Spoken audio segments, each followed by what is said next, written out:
पांढरे पॅकेट दिसतात ना तुम्हाला डागायला किल्ल्यावर, खूप गोळ्यांनी केलेला मारा आहे तो शत्रूंनी. जे खूप गोळे जाऊन किल्ल्यावरती आता जे आढळले होते ना ते खड्डे पूर्णपणे बंद केले जुन्या लोकांनी.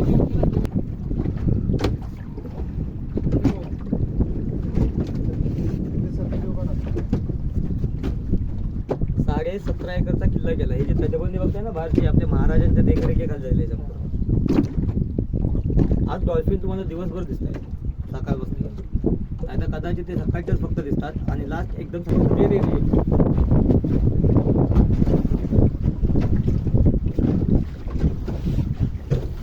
ना लाल कलरचा तोच दगड आहे. त्याची खासियत काय, आता आपण काय करतो बघा, नवीन घर बांधलं की आपण पहिले 4-5 दिवस पाणी मारणार आहोत कारण मजबूत व्हावा. तोच प्रकार आतमध्ये जो किल्ला दिसतोय ना तो माझा तो पहिला किल्ला आहे 5 एकरचा. समुद्र आता आपण समुद्र देणार बाहेर.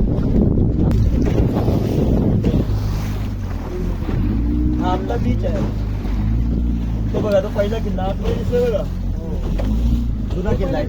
हा तो पहिला किल्ला. एक छोटस बेट होतं म्हणजे एक डोंगर होतो. आता आतमध्ये बघा तुम्हाला बाळासारखा व्हाईट कलरचा झाला दिसलं काय, त्याला निशाण टेकडी म्हणतात. काय किल्ल्यात दुसरा किल्ला आपला तुम्हाला माहिती आहे तोरणा किल्ला. स्वराज्याची शपथ घेतली बरोबर पण ते काम कॅन्सल केलं.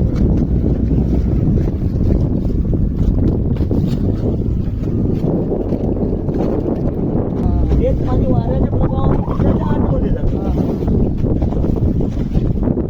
आता युनेस्को केला तर काय फायदा, काय होणार फायदा बघा आपला तर काय फायदा नाही.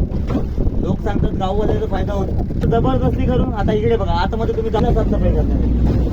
हा असं हा जो रस्ता आहे ना 4 व्हीलर तुम्ही थांबवली असतात तर बाहेर तो रस्ता डायरेक्ट आतमध्ये येणार. म्हणजे 4 व्हीलर करून प्रकल्प आहे ना तो जपानचा आहे, जपानची कंपनी आहे. जपानची कंपनी काय सांगते, आम्ही ऑलरेडी पैसा देऊन झालेलो आहे आणि डोळे उघडे आहेत. 100 किलो तुम्ही दिवसाला 25-30 हजार रुपये. ते आम्हाला 2 महिने पण सिलेंडर भेटला ना आमचा वेळ पडतो.